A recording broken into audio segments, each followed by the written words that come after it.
जुम्मा तुम्हारा है। पड़ोसी तुम्हारा काहे नहीं मुक्त हुआ, ये बात नहीं पूछी जाएगी तुमसे। तुमसे ये जरूर पूछा जाएगा, तुम्हें मैंने मन दिया था, तुम्हें मैंने बढ़िया बुद्धि दी थी, तुम्हें 10 इंद्रियां दी थी, तुमने अपना उद्धार काहे नहीं किया? और नहीं किया तो भोगो फिर जाओ। तो अपना जीव का उद्धार वो स्वयं करे, स्वयं नहीं करेगा तो कौन करेगा? दूसरा मनुष्य का अपने सिवाय दूसरा हितकारी कौन हो सकता है? जब तक ईश्वर का अपरोक्ष अनुभव न हो नारायण, तब तक मुक्ति मिलती नहीं है, तब तक हाथ में हाथ रख के बैठना नहीं। तमेव विदित्वा मृत्युमेति नान्या पंथा विद्यते जनाय। उसे जान करके ही मनुष्य मृत्यु का उल्लंघन कर सकता है, और उसको जान करके ही, जानते ही मृत्यु का उल्लंघन कर जाता है। परम पद की प्राप्ति के लिए इसके अलावा कोई मार्ग नहीं है। अपना पिंडदान तुम स्वयं अपने हाथ से कर लो। ये शरीर रूपी पिंड परमात्मा को दान कर दो। अब जितना जीवन बचा है ये पिंड तुम्हें समर्पित है, तुम्हारी भक्ति करेंगे, तुम्हारी पूजा करेंगे। अब पिंड छूट जाए, तुम्हारा पिंड छूट जाए माने मुक्ति मिल जाएगी। ये बाद में पुत्र लोग पिंड दान करेंगे, अच्छी बात है, भला हो पुत्रन का, उनकी सदगति सदमति ऐसी रहा है कि वो करे उस चीज को। लेकिन बुद्धिमानी तो यही में है भैया कि अपना जीवन रूपी पिंड, शरीर रूपी पिंड भगवान को अर्पित कर दो नारायण। उन्हीं का दिया हुआ है। शरीर छूटने से पहले इसे यमदूत ले जाए, इस पिंड को भगवत अर्पित कर दो। भगवत अर्पित करने का मतलब क्या है? आंख से देखो तो भगवान में देखो, कान से सुनो तो भगवत संबंधी सुनो। सवेरे उठ के कोनो काम करना हो तो वो भगवत संबंधी काम है। ये जीवन, इसका संबंध भगवत संबंध हो जाए नारायण। पांव से चले तो भगवान के दर्शन के लिए, यात्रा के लिए चले। ये पिंड का परमात्मा को अर्पण करना है। पिंडदान अपने हाथों से करो, और जो पिंड में है वही ब्रह्मांड में है। निश्चय करो इस शरीर रूपी पिंड को श्री परमात्मा को अर्पण करना है। भागवत में कथा आई है नारायण, आत्मदेव को आत्मदेव एक ऐसे ज्ञानी ब्राह्मण हुए हैं जिन्हें पुत्र की इच्छा हुई थी, और पुत्र की इच्छा होने पर उन्हें घर में पुत्र के द्वारा, वो जो अभी आगे कथा उसकी विस्तार से आएगी, जब उन्हें पुत्र के द्वारा क्लेश हुआ है तो उन्होंने भागवत चिंतन के लिए नारायण भागवत चिंतन किया है और उससे मोक्ष पाया है। तो नारद जी सनकाद ऋषियों को बताते हैं बद्रीनाथ में कि मैंने देश में उपद्रव देखा है, मैंने धर्म की हानि देखी है। मैं वृंदावन पहुंचा हूँ तो मैंने वहाँ रोती हुई भक्ति को देखा है। भक्ति तो स्वयं नित्य हंसती खेलती नाचती रहती है। जिसके हृदय में भक्ति आ जाए वो भी गाता नाचता पूजा करता आनंदित रहता है। ऐसा युग देखा। नारद जी कहते हैं कि भक्ति रो रही थी। भक्ति क्यों रो रहे थे? बोले भक्ति के बेटे ज्ञान वैराग्य बीमार पड़े थे, इसलिए भक्ति रो रहे थे। ये बीमार पड़ने का मतलब क्या है? बोले संसार के लोग संसार में, माया में, पेट भरने में, सुख भोगने में इतने लिप्त हो गए हैं कि ज्ञान भक्ति और वैराग्य के लिए लोगों का टाइम ही नहीं है। देखो सबके अंदर ज्ञान भक्ति और वैराग्य है, याद रखना। अगर परमात्मा सबके अंदर है तो ज्ञान भक्ति वैराग्य भी सबके अंदर है, लेकिन वो ज्ञान भक्ति वैराग्य सोए पड़े हैं। ये ज्ञान भक्ति वैराग्य सोए कहे पड़े हैं तो बताया तुमने इनको सींचा नहीं है, इसलिए सोए पड़े हैं।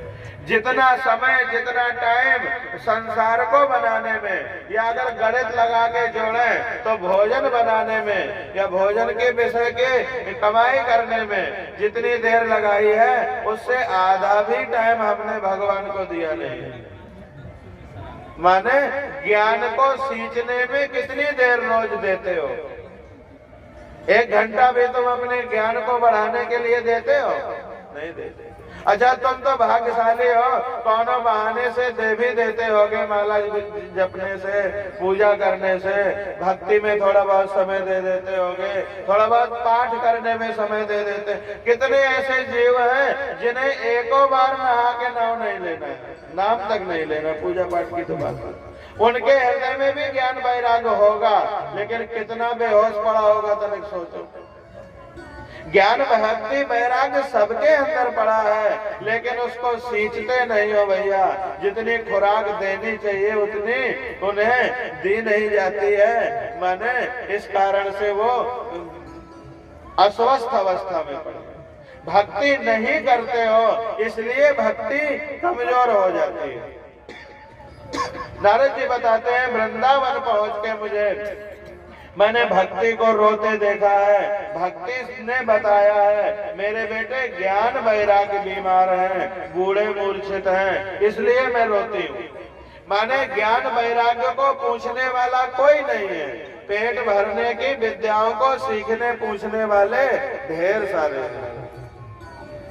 तो ज्ञान वैराग्य को स्वस्थ करना है, नारद जी ने वचन दिया था स्वस्थ करेंगे। जब तक मंत्र पाठ करते हैं नारद जी, तब तक ज्ञान वैराग्य होश में रहते हैं। जब तक कथा हो रही है तब तक सबके ज्ञान वैराग्य ठीक हो जाते हैं। हाँ सही तो है, लेकिन जैसे ही नारद जी का मंत्र पाठ बंद होता है, ज्ञान वैराग्य फिर सो जाते हैं, फिर मूर्छित। नारद जी कहते हैं, मैंने वचन दिया था मैं ज्ञान वैराग्य को ठीक करूंगा, सो उसी कारण से मैं दुखी हूँ। मैंने जब तक पाठ किया तब तक ठीक रहे और फिर बेहोश हो गए ज्ञान वैराग्य।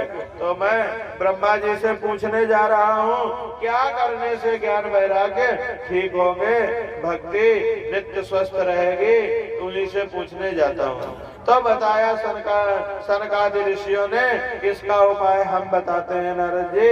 श्रीमद् भागवत से बढ़कर ज्ञान भक्ति और वैराग्य का शोधन करने के लिए दूसरा कोई सर्वश्रेष्ठ साधन नहीं है। बहुत सारे साधन हैं, लेकिन जैसा सहज साधन श्रीमद् भागवत है ऐसा दूसरा नहीं है। तो तुम भागवत का अनुष्ठान करो। तो 7 दिन के सप्ताह ज्ञान यज्ञ पहली बार नारायण वो हरिद्वार में सनकादि ऋषियों ने नारद जी को यजमान बना के और ज्ञान भक्ति को वैराग्य को ठीक करने के लिए सुनाई है नारायण। और उस भागवत को सुन के जैसे भागवत शुरू हुई, एक बड़ा आश्चर्य हुआ। सनकादि ऋषियों की भागवत में ध्रुव, अर्जुन ये सब प्रत्यक्ष रूप में पहुंच गए और 18 पुराण, 4 वेद ये मनुष्य बन करके पहुंच गए और श्रीमन नारायण भी वहां पहुंच गए नारायण। फिर तो कथा भक्ति और ज्ञान वैराग्य भी स्वस्थ हो गए तुरंत। ज्ञान वैराग्य को हाथ पकड़ के और भक्ति मैया उस कथा में पहुंची है, भगवान का नाम लेके नाचने लगी है। आप भी भगवान के नाम का पावन संकीर्तन करें, उसमें भगवान विष्णु भी साथ में विद्यमान है। श्री कृष्ण गोविंद हरे मुरारे, हे नाथ नारायण वासुदेव। श्री कृष्ण गोविंद हरे मुरारे, हे नाथ नारायण वासुदेव। श्री कृष्ण गोविंद हरे मुरारे, हे नाथ नारायण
कि भागवत के प्रभाव से हृदय में सुप्त जो भक्ति ज्ञान और वैराग्य है सबके, कुछ लोग बिना स्वाद लिए जीवन बिता देते हैं और कुछ लोग उसको खूब बढ़ाते हैं, भक्ति बढ़ाते हैं, ज्ञान बढ़ाते हैं, वैराग्य बढ़ाते हैं, उससे अपना उसका आनंद लेते हैं।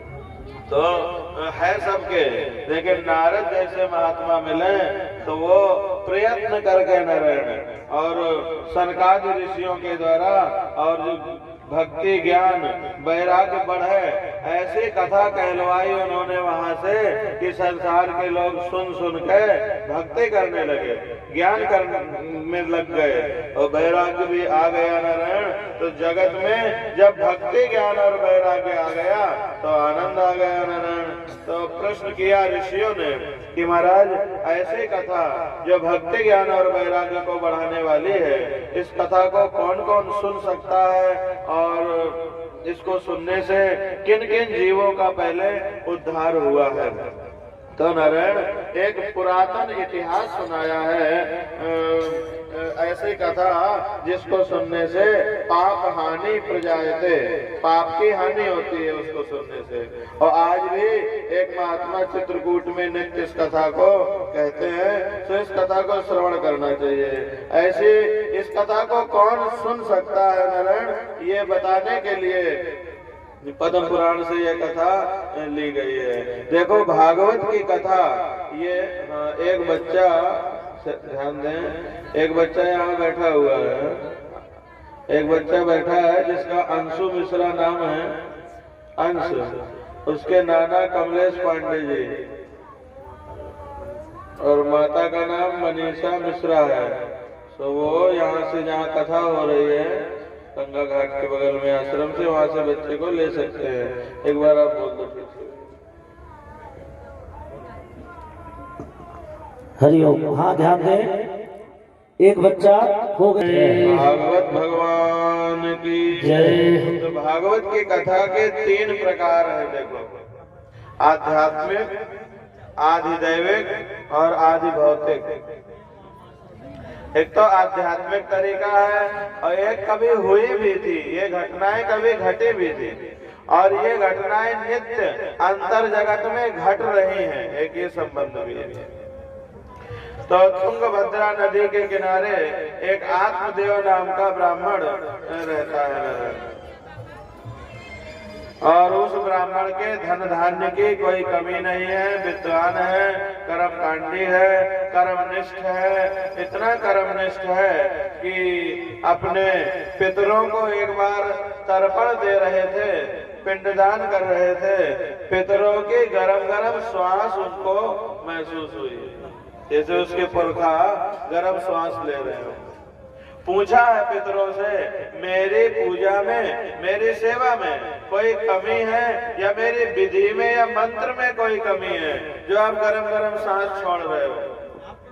पितरों ने कहा है, तुम्हारी सेवा ज्ञान और कर्म में कोई कमी नहीं है बेटा, लेकिन तुम्हारे बाद कौन पिंडदान करेगा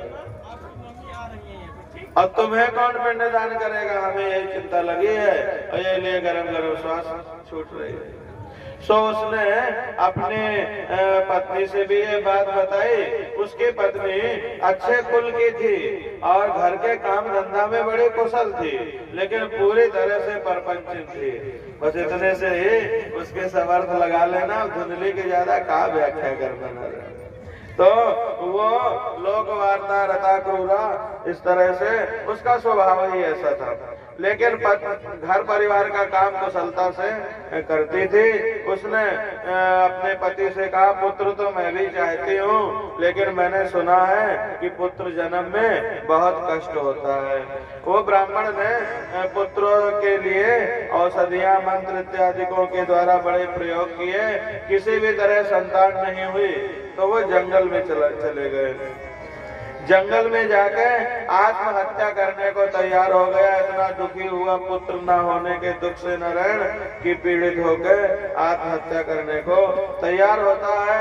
तभी वहां एक उसके पूर्व पुण्यों से संचित साधु पहुंच गए। पहले का कोई पुण्य था, बड़ा कर्मकांडी ब्राह्मण था, इसलिए जंगल में एक सन्यासी मिले। सन्यासी ने उसके भाग्य प्रारब्ध को देख के ये बताया कि पहले तो सोचा कि शायद भगवान के लिए रो रहा होगा, लेकिन पास में गए तो पता लगा पुत्र के लिए रो रहा है। पांव पकड़ के लिपट गया, नारायण मुझे पुत्र दो नहीं मैं मर जाऊंगा। सन्यासी ने उसके भाल अक्षर को देख करके नारायण उसको बांच करके अब जान लिया कि इसके 7 जन्म तक संतानें नहीं होनी है, तो उन्होंने बता दिया। और ये भी कहा कि अरे ब्राह्मण, पुत्र के द्वारा मुक्ति के लिए क्यों प्रयत्न करते हो, क्यों इच्छा करते हो? अपने ही शरीर रूपी पिंड को परमात्मा को अर्पित कर दो और पुत्र की इच्छा आशा को छोड़ दो। पुत्रों से किसे सुख मिला है? बड़े बड़े सगर को कितना दुख मिला है? तो उनसे दुख ही मिलता है नारायण। अगर पुत्र आज्ञाकारी हो तो वो मोह से परिवार में बांध लेता है, और पुत्र अगर नारायण दुष्ट निकल जाए तब तो वो दुख देता ही है, कष्ट देता ही है। तो आत्मदेव महात्मा को महात्मा की ये बात बिल्कुल नहीं जची, और उसने पुत्र मांगा कि हमें पुत्र ही चाहिए। पुत्र सुख से आप सन्यासी लोग तो अपरिचित है, वो तो नीरस सन्यास होता है, सरसा गृहस्थ आश्रम ही सरस है। महात्मा ने सुंदर उपदेश दिया है, अपने पिंडदान तुम स्वयं अपने हाथ से कर लो, जीवन परमात्मा को सौंप दो। किसी पुत्र से अपने कल्याण की इच्छा क्या करना, लेकिन वो उपदेश उनको जचे नहीं है। पुत्र तो नहीं, मैं प्राण त्याग दूंगा। दया आई है महात्मा को, तेरे भाग्य में पुत्र नहीं है, लेकिन मैं अपने पुण्य पुंजों से, जो पुण्यों की पूंजी है, उस पुण्य पुंज से तो तुम्हें मैं पुत्र दूंगा। सो इस फल को अपनी पत्नी को खिलाना, योग्य पुत्र होगा। पत्नी को फल दिया है। धुंधली जो बुराई में फंसी हुई बुद्धि है, भगवान में फंसी बुद्धि तो मुक्त है। धुंधली जो संसार में फंसी बुद्धि, वो फल खाने के बजाय अनेक कुतर्क करने लगी। उसने अपनी छोटी बहन से ये बात कही तो उसने युक्ति बताई, मुझे पुत्र होने वाला है, वो पुत्र मैं तुझे दे दूंगी, तू गर्भवती होने का नाटक कर। धुंधली को पुत्र की इच्छा तो है, वो पुत्र तो चाहती है, लेकिन बिना तप के पुत्र चाहती है। हाँ, वो पुत्र होने का कष्ट नहीं भोगना चाहती। वो पुत्र आवे ऐसा तो उसकी इच्छा है, लेकिन गर्भ में पालने का दुख नहीं झेलना चाहती। बिना कोई दुख झेले, ये मनुष्य का स्वभाव है कि वो सुख चाहता तो है, लेकिन बिना किसी प्रयत्न के या बिना किसी कष्ट के चाहता है कि हमें बिना मेहनत के ही सब सुख मिल जाए नारायण। ऐसा ज्यादा लोगों की इच्छा रहती है। मनुष्य पुण्य करना नहीं चाहता और पुण्य के फल की सदैव इच्छा करता है। पुण्य का फल जो है नारायण वो सुख होता है, पाप का फल दुख होता है। तो पुण्य के फल की इच्छा अगर करते हो तो नित्य निरंतर जीवन में पुण्य करते रहो। करता पाप है और चाहता पुण्य के फलों को है। छोटी बहन के कहने पर धुंधली ने वो फल स्वयं नहीं खाया और कहा फल खाने से भी कहीं पुत्र होते हैं। तो गाय को वो फल नारायण फेंक दिया, गाय ने उस फल को खाया। उसमें उस महात्मा ने अपनी संकल्प शक्ति फल में रखी थी नारायण, सो वो फल तो गाय ने खा लिया और स्वयं गर्भवती होने का नाटक करने लगी।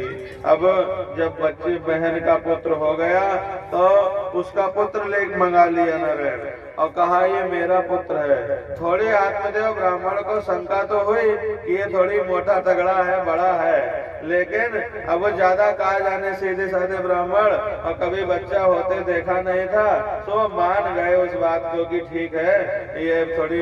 उसने कहा ये इतना बड़ा तगड़ा कैसे है? अरे बोले अपने घर में कुछ खाने पीने को कमी थोड़ी ना है, खाने पीने को खूब खाया मैंने तो बच्चा मोटा तगड़ा हो गया। नाटक करने लगी, झूठ बोला उसने। धुंधली ने अपने पुत्र का नाम धुंधकारी रखा था। बहन का पुत्र उसके घर में आ गया, ये मेरा पुत्र है।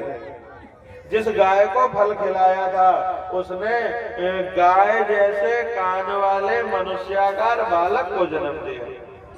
उस बालक का नाम गोकर्ण रखा गया। बोले गोकर्ण महाराज की जय। गोकर्ण बहुत पंडित हुए, बड़े ज्ञानी हुए नारायण। धुंधकारी बड़ा दुष्ट निकला। भागवत की कथा को 3 भाव से समझना है नारायण, आध्यात्मिक, आधिदैविक और आदि भौतिक।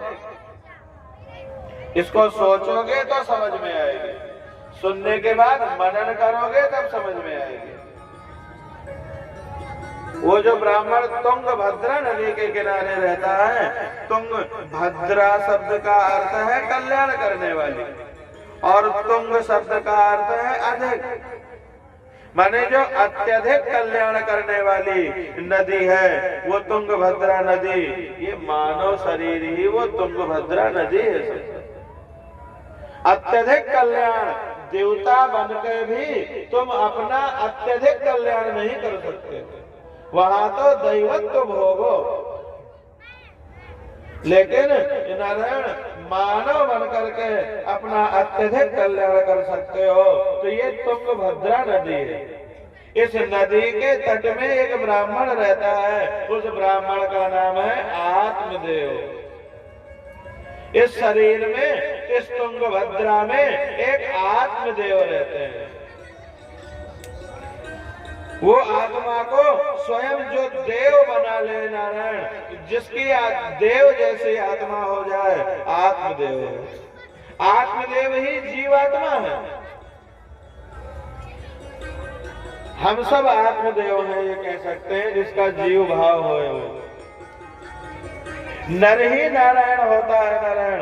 मानव देह में रहा हुआ जीव देव बन जाता है, देव बन सकता है, और स्वयं देव बन के दूसरों को भी देव बना सकता है।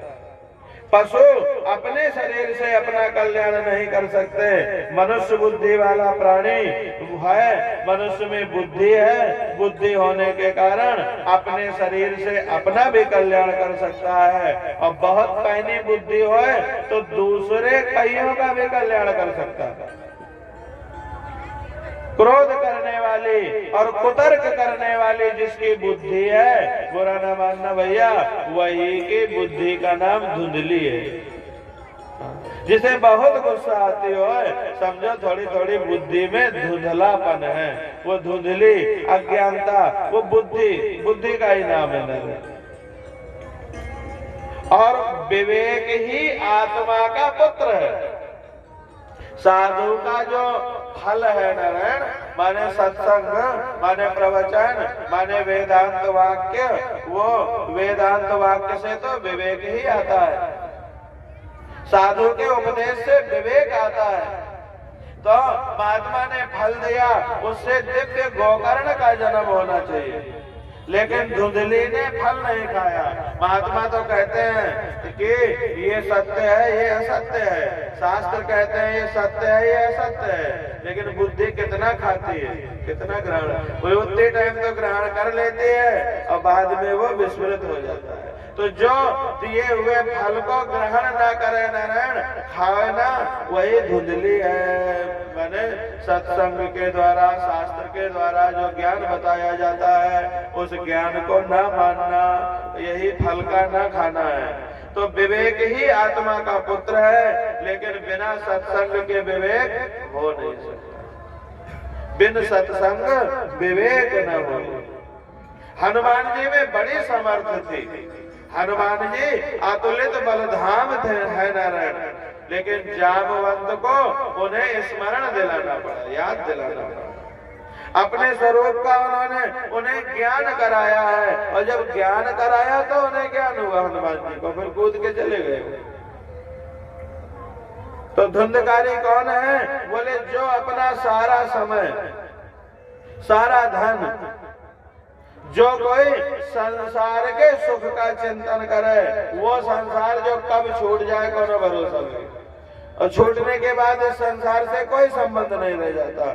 जो हमेशा उसी सुख में नारायण लगा रहा है वही धुंधकारी है।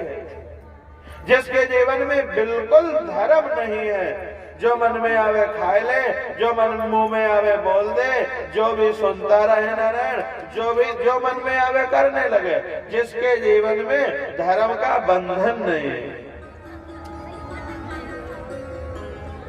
सूत जी ने भागवत में कहा है, बड़ा होने पर धुंधकारी वो बहुत पापी हुआ है, उसके पाप से पिता आत्मदेव को बड़ा दुख हुआ। मन जब बहुत पापी हो जाता है नारायण, आत्मा को कभी कभी बड़ी पीड़ा होती है। धुंधकारी को के दुष्ट कर्मों से इतने दुखी हुए हैं आत्मदेव, सोचते हैं साधु ने जो कहा था कि प्रजापुत्र जिनको नहीं है वो बड़े सुखी होते हैं, वो ठीक ही कहा था। मैं तो जो है पुत्र पा करके इससे अच्छा तो संतान नहीं होती। इतना दुखी हूँ कि मेरे जीवन को धिक्कार है, मेरा पुत्र इतने पाप करेगा, मेरे कुल की मर्यादा को, मेरे वंश की मर्यादा को नष्ट कर देगा, ये तो मैंने सोचा नहीं था। इसने मर्यादा का भी भंग किया और साथ में ये सब धन संपत्ति भी नष्ट कर दिया। तो आत्मदेव की आत्महत्या करने की इच्छा फिर होने लगी है नारायण। आत्मदेव की आत्महत्या करने की इच्छा हुई, तब साधु का स्मरण आया है। साधु ने फल देते हुए कहा था, ये फल ले जा, इस फल से जो पुत्र होगा वो तुझे ब्रह्म ज्ञान का उपदेश करेगा, तुझे परमात्मा की प्राप्ति कराएगा, तुझे परम शांति देगा, तुझे परम पद देगा। और बताओ ये इतने बड़ा पापी पैदा हो गया और महात्मा ने कहा था बड़ा ज्ञान देगा। तो साधु की बात झूठ कैसे हो सकती है नारायण। ये कहाँ गया वो पुत्र जो मुझे ज्ञान देने वाला था। और जब वो आत्महत्या करने जाने लगे हैं तो गोकर्ण जी महाराज वहाँ पहुँचते हैं और गोकर्ण जी वहां पहुंच करके अपने पिता को सुंदर उपदेश देते हैं। देहेस्तिमांस रुधरे भीमतिम त्यजत्वम जाया सुतादिषु सदा ममताम विमुंच पश्यामि सम जगविदं क्षणभंग निष्ठम वैराग्य राग रसिको भव भक्ति निष्ठा। ये कहाँ जा रहे हो पिताजी? तो उन्होंने बताया बेटा आत्महत्या करने जा रहा हूँ। आत्महत्या करने, आत्महत्या करना तो महान दोष है, बड़ा भारी पाप है, उसके बारे में तो सोचने से भी पाप लगता है।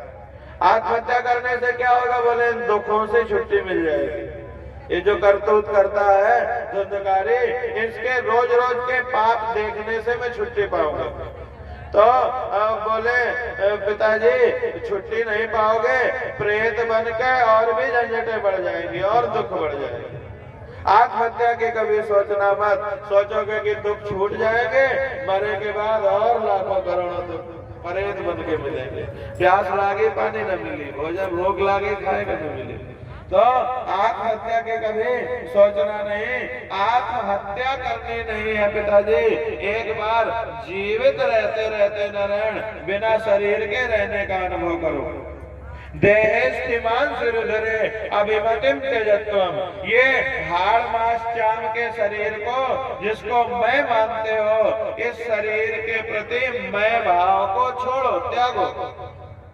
और तुम नहीं भी त्यागोगे तो एक न एक दिन मौत आएगी भैया, वो छुड़ा लेंगे। तो शरीर रहते रहते एक बार इस शरीर से मैं हटा करके देखो न रहे। संन्यास का यही मतलब है। देहेस्तिमान सिरुधरे अभिमतिम त्यजत्वम, ये खून मांस हाड़ का जो शरीर बना है, ये शरीर मैं मान के नारायण जीते हो, इस अभिमति का त्याग करो। और तुम नहीं भी त्यागोगे तब भी ये छूट जाएगा। तो जब शरीर ही तुम नहीं हो नारायण, तो याद रखो शरीर से संबंध रखने वाले तुम्हारे कैसे हो सकते हैं। माने जब तुम शरीर नहीं हो तो शरीर के जो संबंधी हैं, जाया सुत पुत्र आदि पौत्र आदि नारायण, वो तुम्हारे कैसे हो सकते हैं। तो ये शरीर तुम नहीं हो, इस अभिमति का त्याग करना है। ये परिवार पुत्र ये शरीर से संबंध रखने वाला है, इसलिए ये सब तुम नहीं हो। जाया सुतादिषु सदा ममता विमुंच, इनके प्रति जो ममत्व का बंधन है उस बंधन को छोड़ो नारायण, उस बंधन को खोलो, उससे मुक्त हो जाओ। ये सन्यासियों के लिए, विशेष करके सन्यास के लिए जाते हुए आत्मदेव के लिए उपदेश है। जाया सुता सदा ममता में मंच। और देखो तुम नहीं भी छोड़ोगे अगर, तब भी आंख खोल के ईमानदारी से जगत में देखो। पश्चात सब जगदिदम क्षणभंग निष्ठ, तुम चाहे जितनी जोर से पकड़े रहो संसार को, ये संसार तो छूट जाने वाला है नारायण। पानी का बबूला अब फूटा तब फूटा, तो जो संसार बंधन छूटना